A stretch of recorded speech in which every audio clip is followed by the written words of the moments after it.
Bago simula ng Royal, ang ginagawa ko yun nga, nag-aap ako ng trabaho.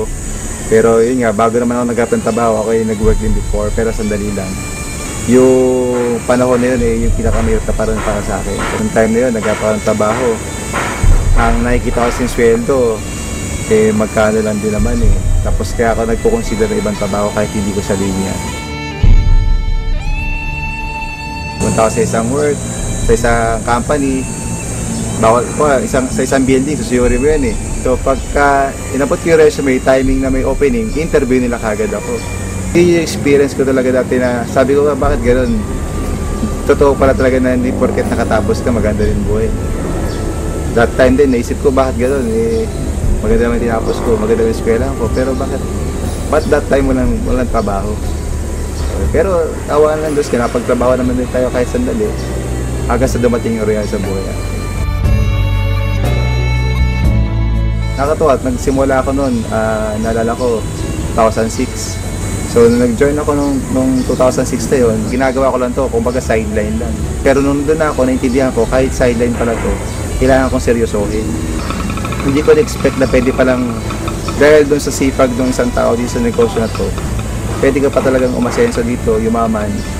Maliban sa yumaman, kung ano man yung pangarap na gusto ng pamilya mo, gusto ng mga tao nasa paligid mo, pwede pala mangyari. Kumbaga, sabi ko, yung income ko dito talagang maganda.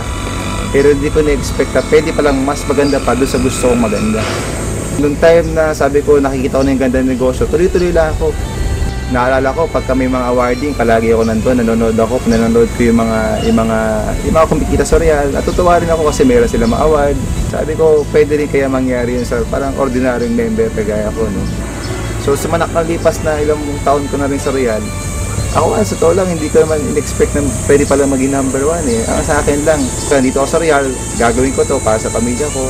At dumating yung time, ito na pala, yung bunga ng trabaho, yung hirap, yung pagod, pwede ko pala mag-number 1. Hanggang sa nitong mga nakalipas na ilang buwan, natawa ako kasi nung time na nabigyan ng yung Royal mismo, nagsimula na isang branch sa ibang bansa, nakita ko yung opportunity na pwede pa rin pala ako magsimula ng Royal kahit wala ako sa Pilipinas. Sabi ko, ito na siguro opportunity para maidala ko yung negosyo ng Royal doon sa mga ibang kaibigan ko o kakilala ko sa ibang bansa.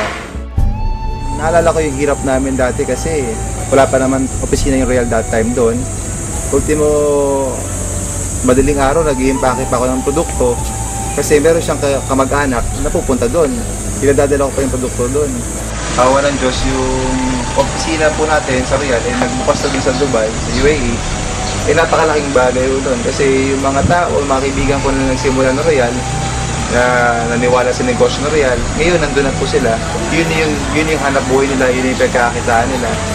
Yun na po yung sinasabi nga natin na additional income sa kanila kahit nasa abroad sila. Papasalamat po ko sa Diyos na dumating po yung oportunidad ng Royal. Dahil sa Royal, isa po sa naibigay po sa amin ng Royal is yung mga travel incentive. Ito po kung may nakapunta sa Europe, napunta kami sa Paris, sa Switzerland, sa Germany. Napakadami yung lugar na talagang kahit sa pelikula ko lang siguro siya napanood dati, pero nandun kami that time. Pero itong nakaraan lang, galing ho kami sa Brazil. Yung mga ganong bagay, sabi ko, yun yung mga hindi nababayaran ng pera. Pangalawa, dahil din sa Royal, dito ako napagpundar. Dito ako nakabili ng sarili kong sasakyan. Yung una kong sasakyan dito sa Royal is yung Mercedes-Benz. Yung Mercedes-Benz na SLK. Yung pangalawa, yung BMW. At yung pangatlo yun nga yung Chevy Camaro.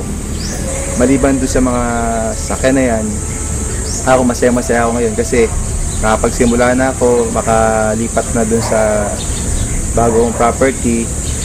Last year, kumuha ko ng dalawang condo unit dito sa McKinley Hill, sa Taguig. Isa unit kasi doon, hindi siya bumababa ng 3M. Sabi ko, kakayanin ko ba talaga to? Pero sabi ko, nandito ako sa Royal, imposible hindi ko kayanin. So, after a week, nag-decide ako, bumalik ako doon at kumuha ko ng isang unit. Alam niyo, nakakatawa. Yung isa, kinuha ko ng unit doon sa McKinley Hill. At yung pangalawa, yung isa pang unit doon, yung Venice. Pasok kayo, dito tayo sa kabila naman. yung hirap, yung pagod, yun yung mga naging resulta namin.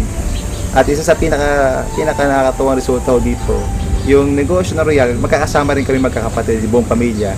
At nang kumita na ho kami dito, yung mga kapatid ko, nag-put up na rin ho kami ng isa pang traditional business na magkakasama pa rin ho kami.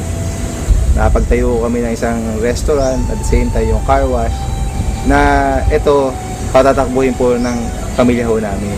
Itong negosyo na to, ito ay bunga ng negosyo ng Royal. Nakatuwa, nakita ko na po yung bunga, yung 6 na to na pinaghirapan po namin dito sa Royal.